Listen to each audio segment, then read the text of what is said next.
Welcome back to Life in 5, the podcast where we speak to some of the biggest names in sport, entertainment, and the media. I'm MG, and today's guest, well, she is a pioneer. She's the GOAT. She's a trailblazer of women's rugby league. She's represented at the highest level. She's even got a competition named after her. I speak of the one, the only, Tarsha Gale. Wow. MG, thank you. What an intro, mate. Oh, darling, it's so good to have you in that chair because you are, when I think of rugby league in the women's department, you are it. You are it at the moment because you are such a trailblazer. Before we get onto your photos, because you brought some classics in today, tell us about representing New South Wales, representing Australia as a youngster, and how big this game of ours in the girls department is going. Oh, it's going great guns. Importantly, we're taking sustainable steps.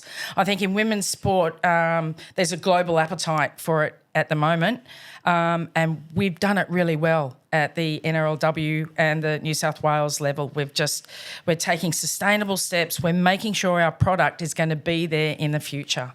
It's such a good game to watch. So I remember being at North Sydney Oval in 2018 when there was an Origin game played. There's about 8,000 people there. And I said to who was my then co-host, Liam Fleming, I said, this game, give it 5 years and these girls are going to go. And it's 7 years ago and they're coming after us. The girls, they're in the rearview mirror. They're coming. We're breathing down your neck, MG. We're right behind you. We don't mind that. I think it's so good because there's so many girls participating in rugby league now and it's because of women like you. Well, having said we're breathing down your neck, that we were a long way behind you, but we're coming up fast. And that's what I really love is I'm so proud of where we've come in the last 10 years, but I just really look forward to where we're going to be in another decade. Great point. Let's get on to your photos. And your first photo is of, I would say, this is your mum and dada. And to prove how you and your brothers got your sporting ability, these two look like they had their sporting ability pretty from a young age as well. Yeah, not bad at all. Mum's a sprinter and a jumper, both world-rated athletes. Dad got a medal in the Com Games at just 19 years of age. So when you're in trouble in the Gale household, you definitely don't run because they will catch you. So they give you a head start. Yeah, you try. But we eventually learned to climb because they both got vertigo. So we'd be sitting on the garage roof and the neighbours would be going, oh, look, the Gale kids are in trouble again. That's classic. They're up on the roof. But you talk about defining pictures, and I think nothing more defines me than my parents. The type of people that they are both only children, and they just wanted a house full. Wow. So obviously that Brett was born, then Scott was born, then Tarsha was born. And they are such generous and loving people. Our house was always filled with, waifs or whatever not. And as well, athletics was so big back then that they're such a tight group. Our house was filled with, Auntie Dawn Fraser, Uncle Rex Mosser. Yeah, wow. It was just an amazing environment. It really was. And they're all aunties and uncles, right, because I didn't have any aunties and uncles.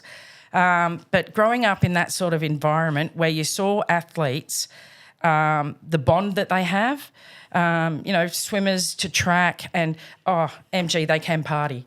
So there was many... Did they pass that on to you and your brothers, the party gene? I must say I'm not adopted. Yep, I definitely got that party gene and so did my brothers. So tell us, Tarsha, the mum and dad still with us? Yeah, they are. They just recently celebrated their 63rd wedding anniversary, and I'm so proud of them. That's awesome. And just speaking about their generosity of spirit, Dad's best mate, I call him Uncle Alan, when his wife passed away, they're very Chinese, and he has 3 kids, and he said to my dad, look, if anything happens to me, can you please take on my 3 children? So that's the generous sort of people they are. So Dad went right and they changed the will, and Uncle Alan passed away 2 years later actually.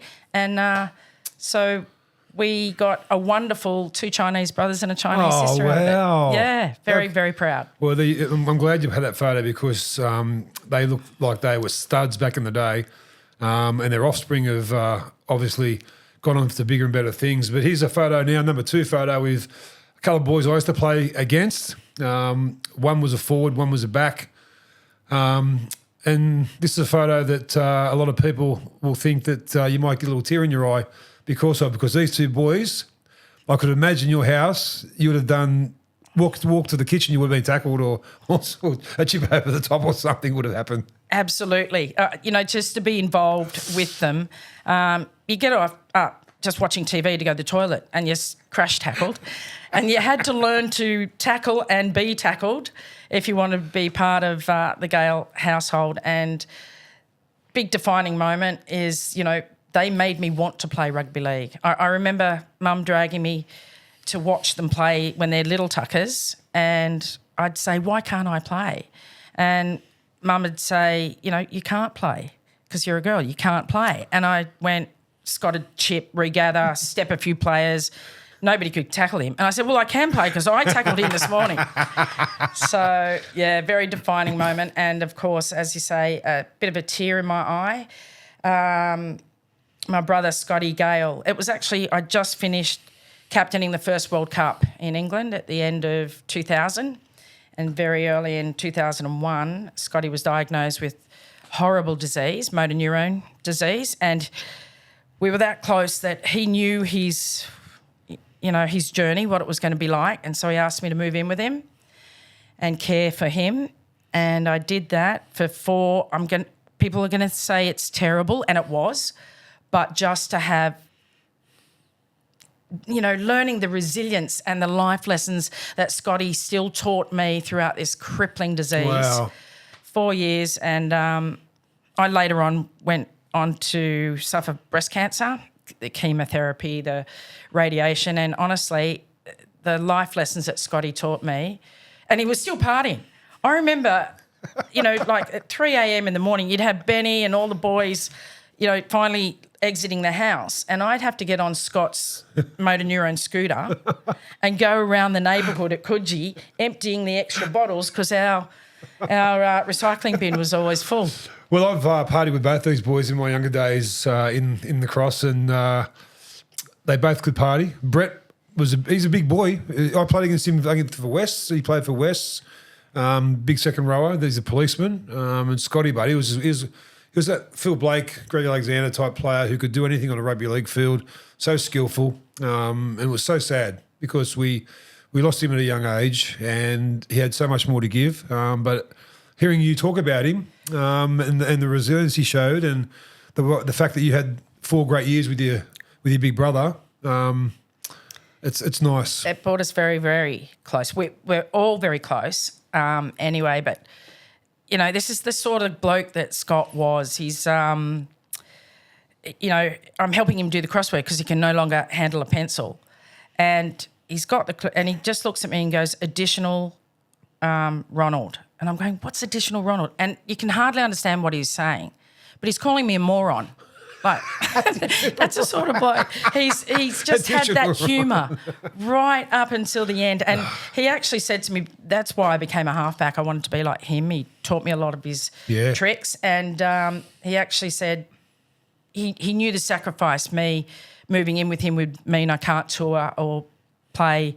My focus was going to be on him. And he just said, why don't you play a little bit of AFL? They don't tour or whatever else, and you've got a shit kick. So you may as well hone your skills while you're looking after me. So very honest, and I did have a shit kick. So, but you, by all accounts, you did mirror your career on his because you're very similar to him as a player. Thank you. All the reports that and what games I've seen that you've played, you were nippy. You had a great pass on you.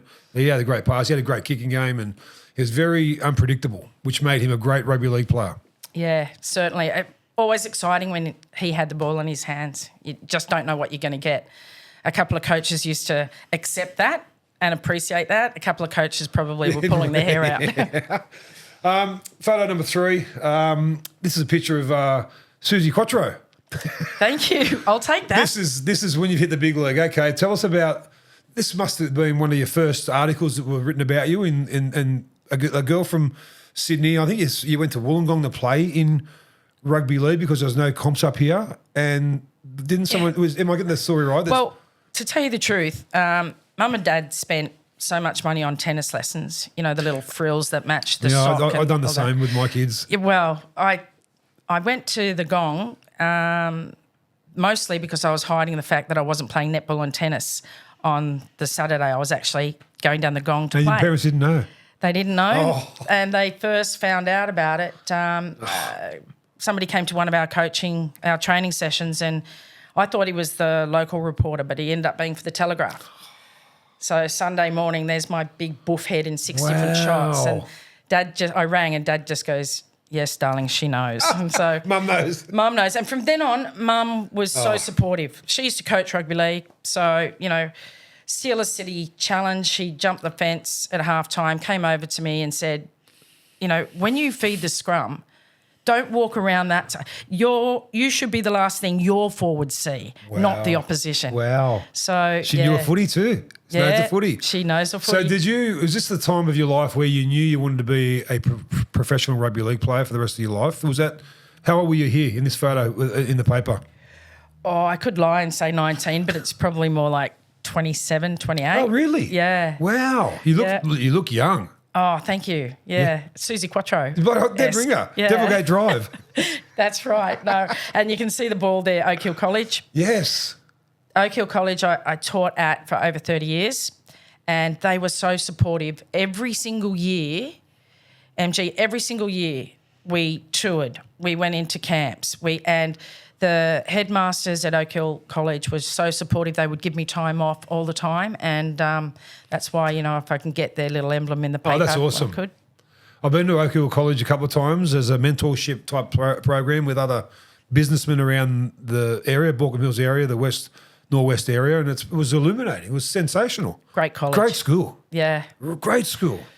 A few good products have come out of there who's too. been there? Who's come from there? Well, Luke Keary. And what a gentleman he is. Great kid. Absolute gun kid. He's actually over in... Super League. Yeah, at the moment. And Ryan Pappenhausen, he was in my Year 12 class. He was college captain, and he was so quiet, so modest. Yeah. But I still have a good relationship with those guys. That's a sort of... Oak Hill College, you know, they produce some really great young men. So this was the first ever write-up that you had. Has the mum and dad keep a scrapbook of you, and they still got it? I've got to say no. It's something that if I could go back in time, I would collect these little collectibles or have things like that. But everything was happening so fast and in the moment that now when I'm getting, you know, this sort of recognition on your great program, it's like, damn, I wish I had more things I could offer up. But yeah, you're a very modest woman. You can tell that you're very modest. Thank you, because you don't realise the footprint you've got on the game of rugby league, especially the women's game. You know what I mean? There's so many young girls out there in the position they are now because of someone like you. Who was in rugby league? Who was your hero, female-wise? Was there someone for you to look up to as you were coming through? Can I say female-wise, it was probably Brett Gale, but male-wise, it was probably Scott.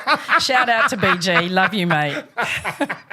No, as a female, we were pretty much the first. Exactly. That's what I mean. You were the actual pioneer. Well, it's pretty much the players I played alongside, those gutsy players, you know, that did the hard yards, the Nat Dwyers, the Mandy Ingersolls.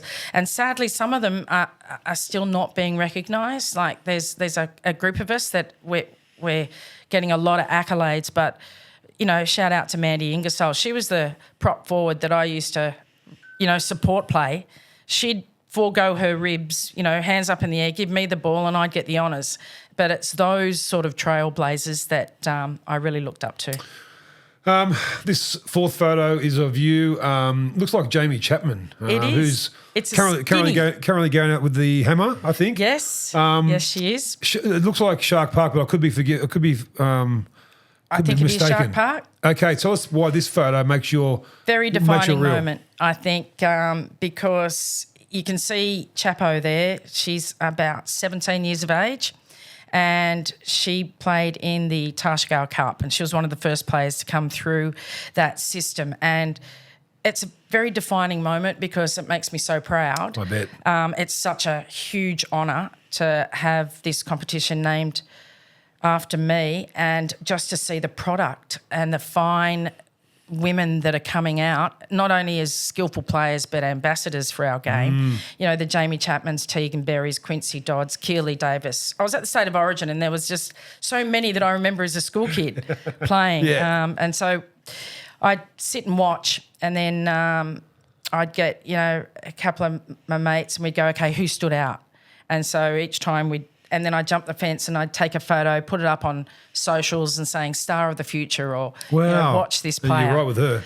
Oh, spot on. Isn't she a good player? She is awesome. Yeah. Tell us about how did it come about? Who was the first person to come to you and say, we want to name a women's rugby league competition after you? Well, I've got to say David Trodden. Davey? Yeah, Trotto. Trotty. Shout out to Trotto. Troster. And Yvette Downing. She is head of all the Pathways competitions. She runs them all. And I received a phone call saying, your name's been put forward. Do you have any objections to your name? And I'm thinking, wow, this is a moment. Oh, this is pretty huge. It's awesome. It's like the Provan Summons Cup, or like it's something that will be there forever. Yeah. It'll be there forever.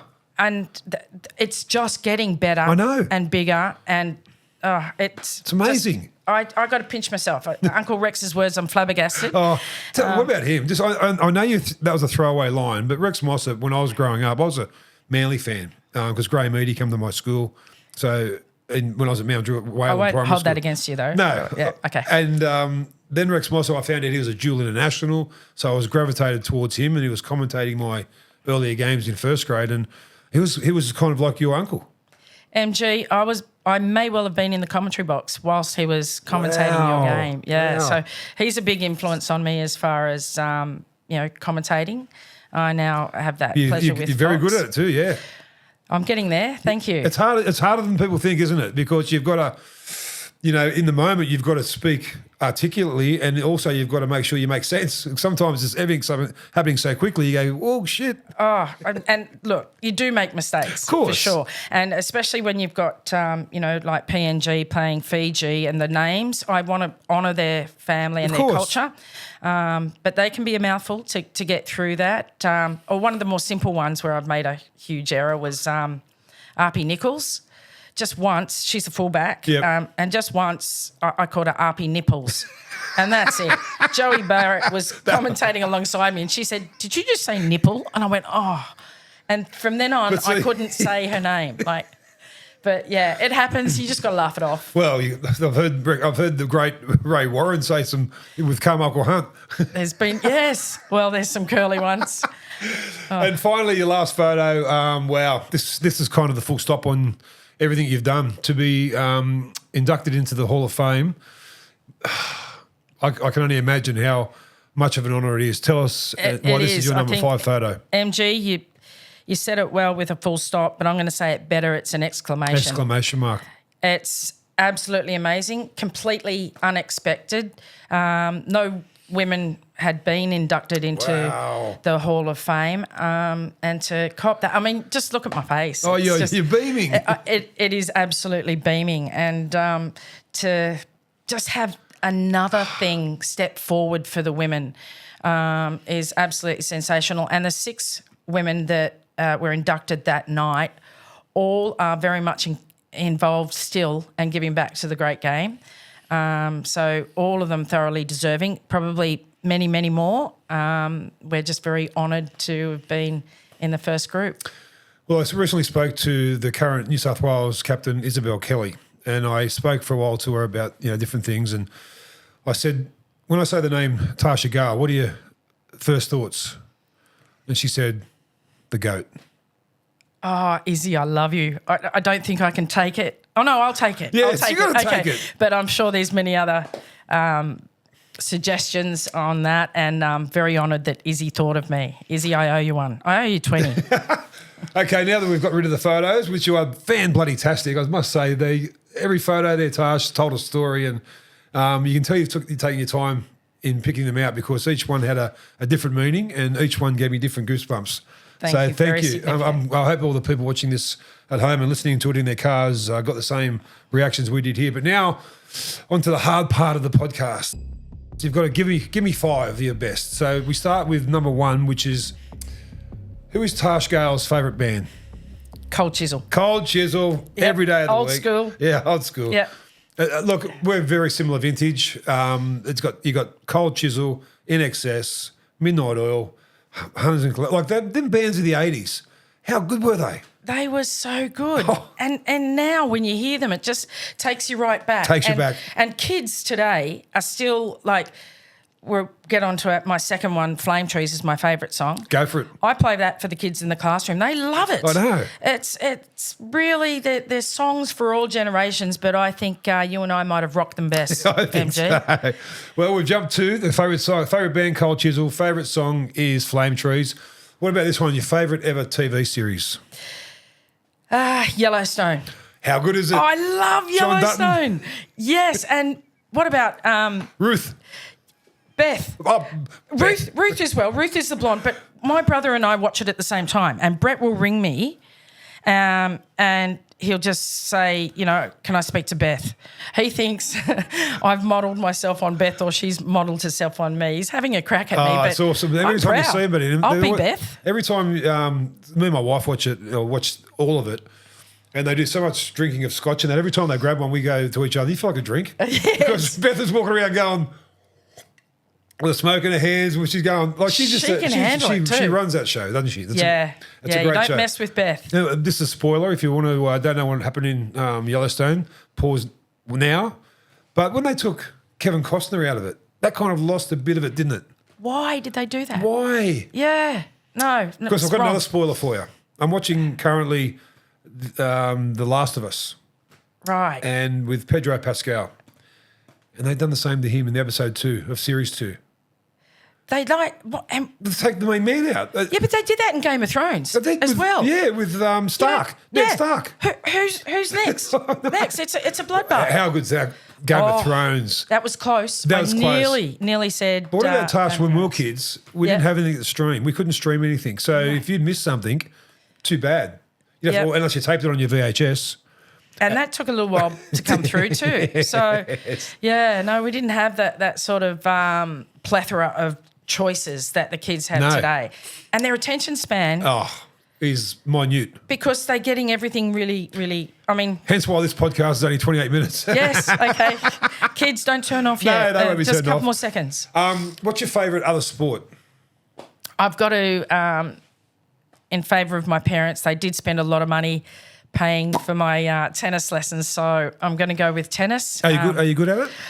I was okay. I got my highest ranking and then, of course, quit. And much to Mum's demise, she's on the top veranda throwing my, frilly pants and my tennis dresses over because I quit to play basketball. And Mum thought that was a bit rough for her young daughter to be playing. So You'd know this more than anyone, that people who usually play basketball make a really good transition into rugby league because of that ball skill they've got. With the one that springs to mind is G. Miles. Back in the day, you could tell he was a basketball player. Especially when he's playing centre, he'd have the ball like this in one hand. the control of the ball, the spatial awareness, transition Spatial of skills. awareness, yes. Yeah, PE teacher. You can tell. Finally, you've been a naughty woman. Tarsha Gale, you are on death row. What's your final meal that you would say to the warden, I want this and I want it now?